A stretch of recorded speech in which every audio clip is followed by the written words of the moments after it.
निश्चिंत रहें, मेरे रहते किसी को घबराने की जरूरत नहीं। अधिकारियों को सीएम ने समाधान के लिए निर्देशित भी किया। मुख्यमंत्री योगी आदित्यनाथ ने अफसरों को निर्देशित करते हुए कहा कि जो भी जरूरतमंद आयुष्मान हेल्थ कार्ड से वंचित रह गए हैं, उनके कार्ड प्राथमिकता के आधार पर बनवाए जाएं। जन स्वास्थ्य की रक्षा हमारा दायित्व है, इसलिए किसी के इलाज में धन की बाधा नहीं आनी चाहिए। जिनके आयुष्मान कार्ड नहीं बन पाए हैं, उनके इलाज के लिए मेडिकल कॉलेज में बेहतर व्यवस्था बनाई जाए। इसके बाद भी जरूरत पड़े तो हायर सेंटर में इलाज के लिए एस्टीमेट बनवाकर शासन को उपलब्ध कराया जाए।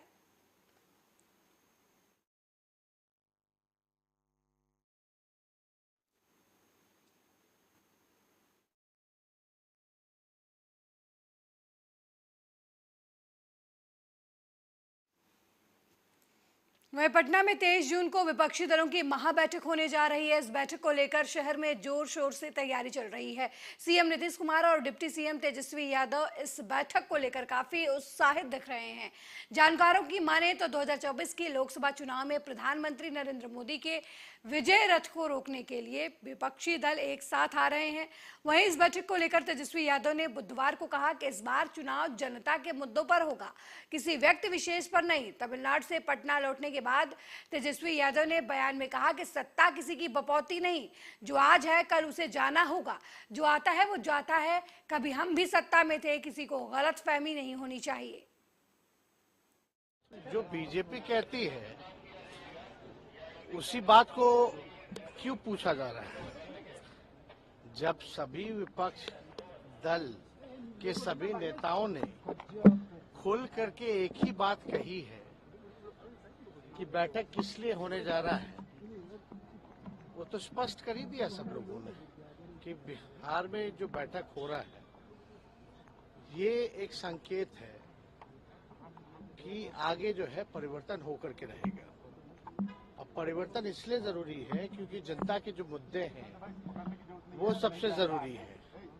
ये चुनाव किसी एक व्यक्ति विशेष का लिए थोड़ी न हो रहा है, ये देश की जनता का चुनाव है, तो देश की जनता के मुद्दे पे चुनाव होगा। मोदी के नाम पे चुनाव नहीं होने जा रहा है। एक व्यक्ति को बनाना है, हटाना है, ये बात उस विषय है ही नहीं। इस बात को सब लोग कह रहे हैं कि स्पष्ट हो जाइए।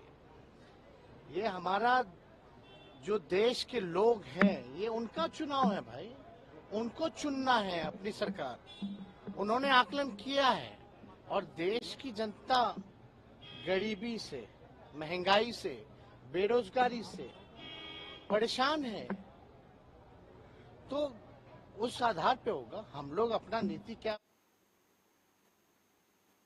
वहीं कांग्रेस के पूर्व अध्यक्ष और वरिष्ठ नेता सोनिया गांधी ने मणिपुर हिंसा को लेकर एक वीडियो जारी किया है। इसके जरिए उन्होंने मणिपुर के लोगों से शांति की अपील की है। सोनिया गांधी ने कहा कि मणिपुर के लोगों के जीवन को तबाह करने वाली अभूतपूर्व हिंसा ने हमारे देश की अंतरात्मा पर गहरा घाव छोड़ा है।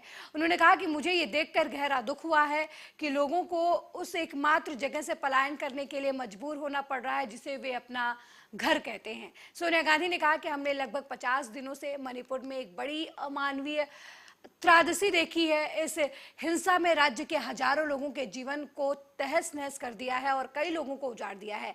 मैं उन सभी के प्रति संवेदना व्यक्त करती हूं जिन्होंने अपने प्रियजनों को इस हिंसा में खोया है। शांतिपूर्ण तरीके से रहने वाले हमारे भाई बहनों को एक दूसरे के खिलाफ होते देखना हृदय विदारक है। Brothers and sisters of Manipur, for nearly 50 days, we have witnessed a great human tragedy unfolding in Manipur. The unprecedented violence that has devastated the lives of people in your state and uprooted thousands has left a deep wound in the conscience of our nation. I express my condolences to all those who have lost their loved ones. I am deeply saddened to see people forced to flee the only place they call home and leave behind all that they have built over a lifetime. It is heartbreaking to witness our brothers and sisters who have coexisted peacefully turn against each other. The history of Manipur stands testament to her ability to embrace people of all ethnicities, religions, and backgrounds, and the myriad possibilities of a diverse society.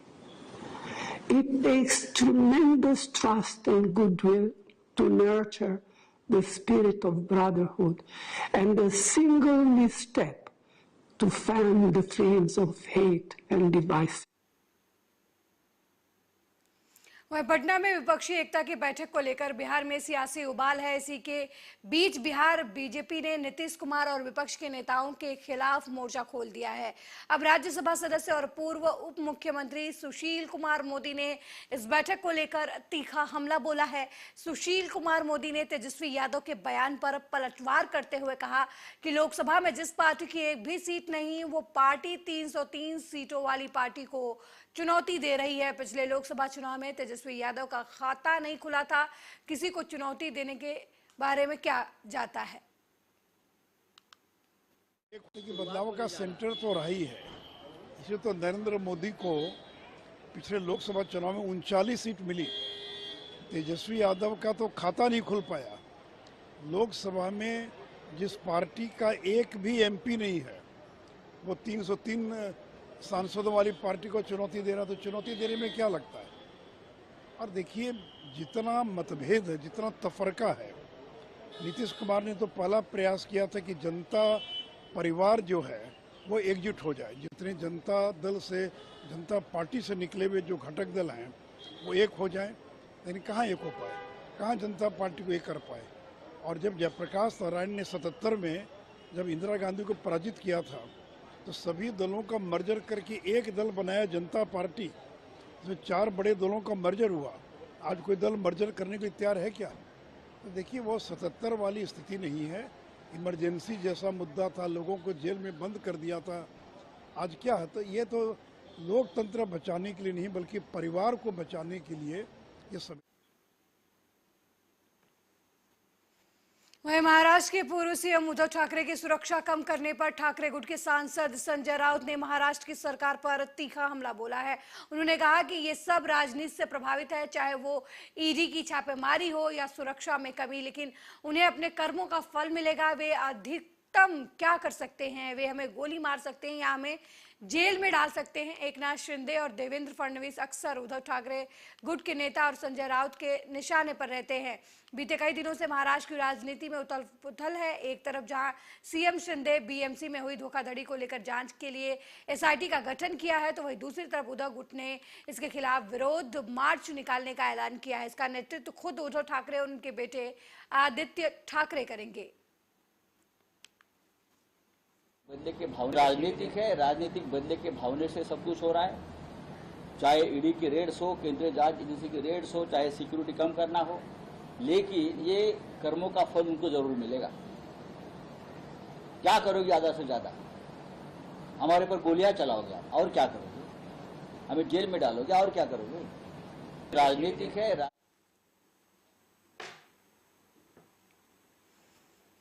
वहीं Adipurush film पर बवाल मचा हुआ है। Release के बाद से ही film की कास्ट, कैरेक्टर्स, डायलॉग्स, यहां तक कि कहानी तक को लेकर भी मीम्स की बाढ़ आ गई है। हर कोई फिल्म को निराशाजनक बता रहा है। पूरे मामले पर आज तक अब रामानंद सागर के रामायण में लक्ष्मण का किरदार निभाने वाले सुनील लहरी ने बातचीत की है। बताया कि फिल्म कितनी भी भटकाऊ है, उनके मुताबिक ना तो कहानी का कोई मतलब है, ना ही कैरेक्टर्स का। फिल्म के डायलॉग्स पर सुनील का गुस्सा तक देखने को मिल रहा है। सुनील लहरी ने कहा कि अगर हम रामायण की कहानी को और दिमाग को अलग कर दे तो ये टाइम पास है। मतलब ये है कि इस फिल्म में लॉजिक लगाने की जरूरत नहीं है। मैं सच कहूं तो ये बेहद शर्मनाक है।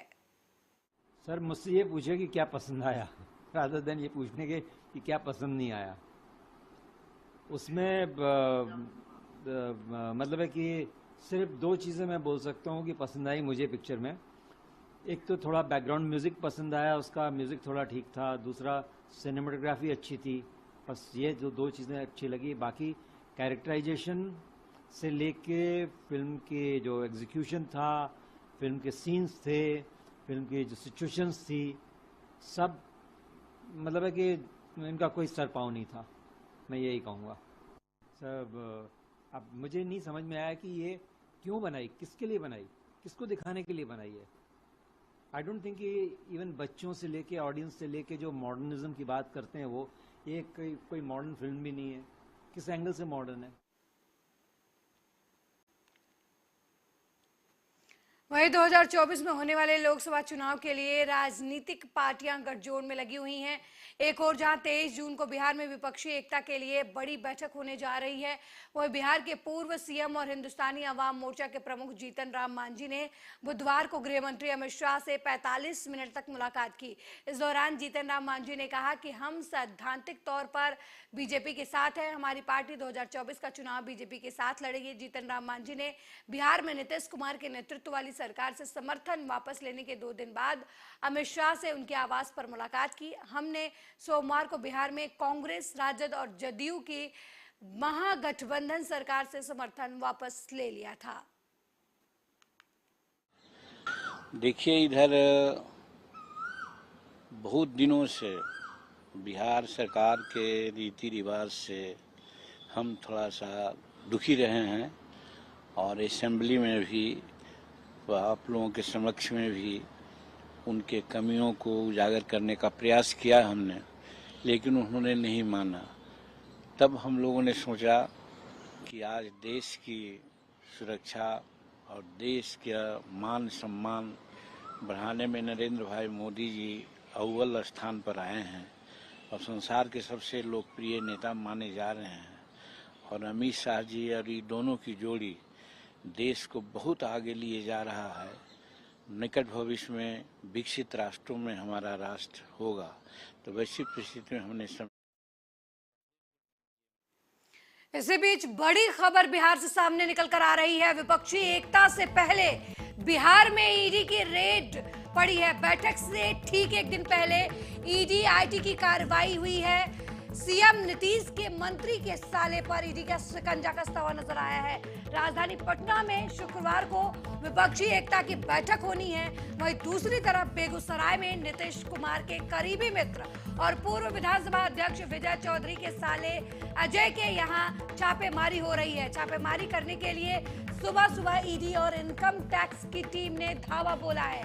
अजय सिंह और कारू सिंह उद्योगपति हैं, उनकी अपनी लोहे की फैक्ट्री है, ठेकेदार भी हैं। तो बड़ी खबर इस वक्त की हम आपको बता रहे हैं, नीतीश के मंत्री के साले पर ईडी का शिकंजा कसता नजर आ रहा है। विपक्षी एकता से पहले बिहार में ईडी की कार्रवाई देखने को मिल रही है।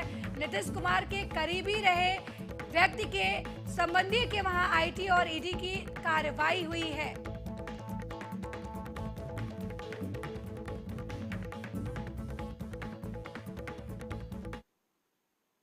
वहीं बिजनौर में फर्जी आधार कार्ड के आधार पर जेल में प्रेमी से मुलाकात करने वाली युवती को पुलिस ने गिरफ्तार कर लिया है। धोखाधड़ी की धाराओं में रिपोर्ट दर्ज करते हुए चालान भी किया गया है। नजीबाबाद के मोहल्ला सेवाराम का रहने वाला अनिकेत पिछले 4 महीने से दुष्कर्म के आरोप की वजह से जेल में बंद है। उस पर दुष्कर्म का आरोप लगाने वाली उसकी कथित प्रेमिका सोमवार को जेल में मुलाकात करने पहुंच गई थी। जेल में मुलाकात के लिए अपनी पहचान छिपाने के लिए आरोपी युवती ने प्रियंका नाम की लड़की के आधार कार्ड का इस्तेमाल किया था। फर्जी आधार कार्ड पर मुलाकात करने वाली युवती को युवक की मां और दूसरे परिजनों ने पकड़ लिया, जिनका कहना था कि पहले दुष्कर्म का आरोप लगाकर जेल भिजवाया और अब मिलने भी युवक से आती है। बताया गया कि कथित तौर पर प्रेमिका 2 बार पहले भी युवक से मुलाकात कर चुकी है।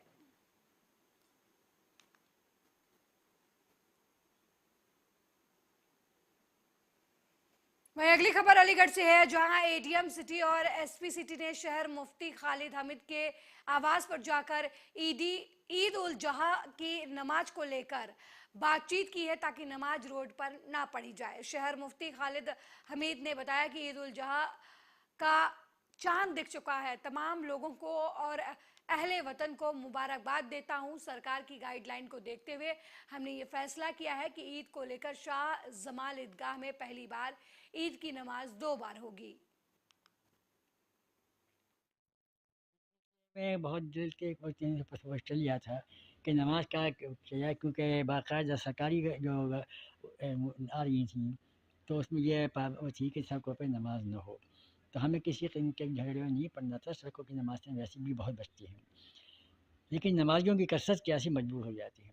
बहरहाल इसके लिए अब हमने जो मुख्तलिफ हल निकाली हैं इसमें ये है कि नमाज के एक तो औक़ात इस तरह के आएंगे कि जो लोग नमाजी बढ़ जाएँ, और दूसरी है कि ईदगाह में जो पहले सिर्फ एक ही जमात होती थी, जो नई ईदगाह में इमाम खड़ा होता था और पुरानी ईदगाह में भी नमाजी पहुँच जाते थे और सड़कों पर जा जाती है, उनसे बचाने के लिए हमने ये किया है कि पहली नमाज ईद की जो है वो उसमें ईदगाह में जो होगी वो नई ईदगाह में इमाम होगा।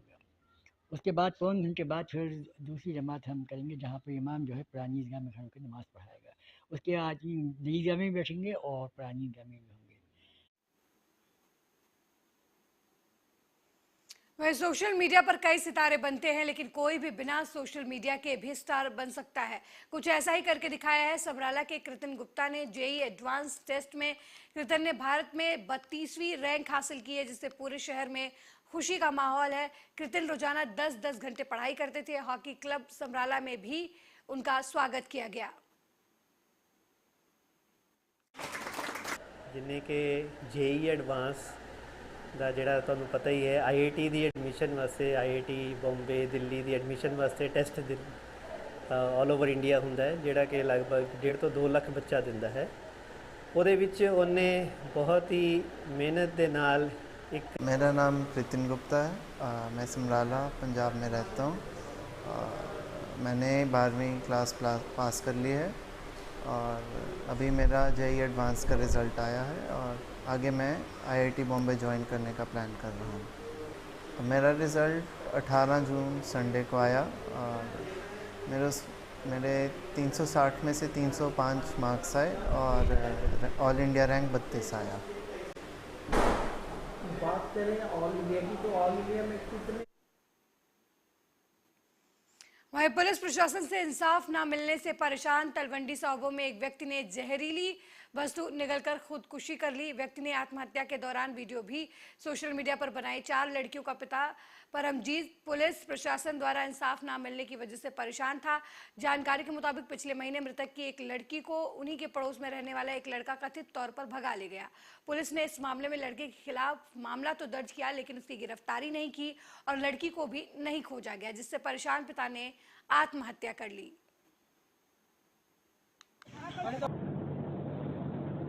परमजीत सिंह ਜਿਹੜਾ ਹੈ ਇਹਦੇ ਵੱਲੋਂ ਪਰਚਾ ਦਰਜ ਕਰਵਾਇਆ ਗਿਆ ਸੀ। ਕੇਸ ਦੀ ਜਿਹੜੀ ਹੈ ਮਾਈਨਰ ਲੜਕੀ ਨੂੰ ਕੋਈ ਚਰਨਜੀਤ ਸਿੰਘ ਨਾਂ ਦਾ ਲੜਕਾ ਜਿਹੜਾ ਹੈ ਇਹਨਾਂ ਦੇ ਮਹੱਲੇ ਦੇ ਵਿੱਚ ਸੀ, ਉਹ ਲੈ ਗਿਆ ਸੀ। ਤਾਂ ਉਸ ਸੰਬੰਧ 'ਚ ਪੁਲਿਸ ਨੇ ਫਿਰ ਦਰਜ ਕਰਕੇ ਤਫਤੀਸ਼ ਸ਼ੁਰੂ ਕਰਤੀ ਸੀ ਤੇ ਇਹਨਾਂ ਨੂੰ ਨਾਲ ਲਿਜਾ ਕੇ ਵੀ ਰੇਡ ਕੀਤੇ, ਪਰ ਦੋਸ਼ੀ ਜਿਹੜਾ ਹੈਗਾ ਨਹੀਂ ਮਿਲਿਆ ਤੇ ਨਾ ਹੀ ਲੜਕੀ ਮਿਲੀ ਸੀ। ਦੂਸਰੇ ਪਾਸੇ ਅੱਜ ਜਿਹੜਾ ਹੈ ਪਰਮਜੀਤ ਸਿੰਘ ਵੱਲੋਂ ਜਿਹੜਾ ਹੈ ਕੋਈ ਜ਼ਹਿਰੀਲੀ ਦਵਾਈ ਪਾ ਕੇ ਆਪਣੀ ਜਿਹੜੀ ਹੈ ਉਹ ਸੁਸਾਈਡ ਕਰ ਲਿਆ ਗਿਆ। ਤਾਂ ਇਹਨਾਂ ਦੇ ਪਰਿਵਾਰ ਦਾ ਦੋਸ਼ ਹੈ ਕਿ ਜਿਹੜੇ ਚਰਨਜੀਤ ਸਿੰਘ ਦੇ ਪਰਿਵਾਰਕ ਮੈਂਬਰ ਸੀ, ਬਲਤੇਜ ਸਿੰਘ ਦਾ ਭਾਈ, ਗੁਰਦੇਵ ਕੌਰ ਦੀ ਮਾਤਾ ਤੇ ਉਹਨਾਂ ਦੇ ਗੁਆਂਢੀ ਇੱਕ ਕੋਈ ਸਾਬਕਾ MC ਗੁਰਚਰਨ ਸਿੰਘ ਹੈ, ਇਹ 7-8 ਬੰਦੇ ਜਿਹੜੇ ਹੈ ਉਹਨਾਂ ਨੂੰ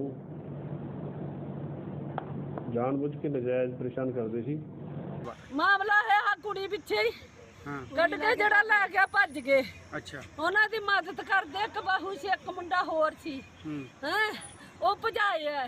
ਜਿਹੜੇ ਬੰਦਿਆਂ ਨੇ ਵੀ ਹੁਣ ਲਿਖਾਇਆ ਨਾ ਉਹਨਾਂ ਨੂੰ ਵੀ ਮੈਂ ਲਿਖਾਇਆ ਗਾ, ਉਹਨਾਂ ਨੂੰ ਵੀ ਚੱਕਣਿਆ ਮੈਂ। ਜਿਹੜੇ ਜੇ ਮੇਬ ਬੰਦੇ ਆ ਉਹਨਾਂ ਨੂੰ ਮੈਂ ਸਜ਼ਾ ਕਰਾਉਣੀ ਆ। ਭਰਾ ਦੀ ਕੁੜੀ ਨੂੰ, ਸਾਡੀ ਭਤੀਜੀ ਨੂੰ ਇੱਥੇ ਤਲਵੰਡੀ ਦਾ ਮੁੰਡਾ ਕੱਢ ਕੇ ਲੈ ਗਿਆ ਸੀ। ਉਹਦੇ ਬਾਰੇ ਮੇਰੇ ਭੈਣ ਨੇ ਦਿੱਤੇ, ਭਰਾ ਨੇ ਮੇਰੇ ਨੇ ਇੱਥੇ ਦਰਖਾਸਤਾਂ ਦਿੱਤੀਆਂ ਸੀ ਤੇ ਪਰ ਕੋਈ ਉਹਦੀ ਸੁਣਵਾਈ ਨਹੀਂ ਕੀਤੀ ਗਈ। 1.5 ਮਹੀਨਾ ਉਹਨੇ ਚੱਕਰ ਕੱਟ ਕੇ ਉਹਨੇ ਹਾਰ ਕੇ ਸਪਰੇ ਉਹਨਾਂ ਨੇ ਥਾਣੇ ਦੇ ਬਾਹਰ ਕੀਤੀ ਹੈ। ਥਾਣੇ ਦੇ ਵਿੱਚ ਖਿਲਾਰ वहीं अमेरिका के राजकीय दौरे पर गए प्रधानमंत्री नरेंद्र मोदी ने व्हाइट हाउस में अमेरिका के राष्ट्रपति जो बाइडेन और जिला बाइडेन से मुलाकात की और उनके साथ गिफ्ट एक्सचेंज किए। प्रधानमंत्री नरेंद्र मोदी ने first lady doctor Jill Biden को एक 7.5 कैरेट का ग्रीन डायमंड उपहार में दिया। वहीं प्रेसिडेंट जो बाइडेन को विशेष चंदन का डिब्बा भेंट किया। पीएम मोदी ने भारत की तरफ से जिन उपहारों को राष्ट्रपति बाइडेन को भेंट किया, उनमें भारतीय संस्कृति की झलक मिलती है। उनको दिए गए उपहारों विविधताओं के देश भारत के अलग अलग राज्यों का संगम देखने को मिला। शिक्षा और रिसर्च में आपसी सहयोग के लिए मैं जरूर कुछ विचार साझा करना चाहता हूं। इस साझा प्रयास में जरूरी है कि गवर्नमेंट, इंडस्ट्री, एकेडेमिया, टीचर्स और स्टूडेंट्स सभी को शामिल किया जाए। एक India US teachers exchange program की शुरुआत के विषय हम सोच सकते हैं। दुनिया भर में फैले साइंटिस्ट और एंटरप्रेन्योर्स का भारत के संस्थानों के साथ एंगेजमेंट बढ़ाने के लिए हमने 2015 में ज्ञान global initiative of academic network अभियान शुरू किया था। हमने नेशनल एजुकेशन पॉलिसी में शिक्षा और स्किलिंग को इंटीग्रेट किया है। हमने स्कूलों में लगभग 10,000 अटल टिंकरिंग लैब्स उसकी स्थापना की है, जहां बच्चों को तरह तरह के इनोवेशन करने के लिए सभी प्रकार की सुविधाएं दी जा रही हैं। हमने युवा एंटरप्रेन्योर्स को प्रोत्साहित करने के लिए स्टार्टअप इंडिया मिशन शुरू किया है। हमारा लक्ष्य इस डेकेड को टेक डेकेड या टेकेड बनाने का है। फ्रेंड्स, आज भारत और अमेरिका को ग्रोथ का मोमेंटम बनाए रखने के लिए एक पाइपलाइन ऑफ टैलेंट उसकी भी जरूरत है। जहां एक और अमेरिका के पास उच्च कोटि के शिक्षण संस्थान है, एडवांस टेक्नोलॉजीज है, वहीं भारत के पास विश्व की सबसे बड़ी युवा फैक्ट्री है।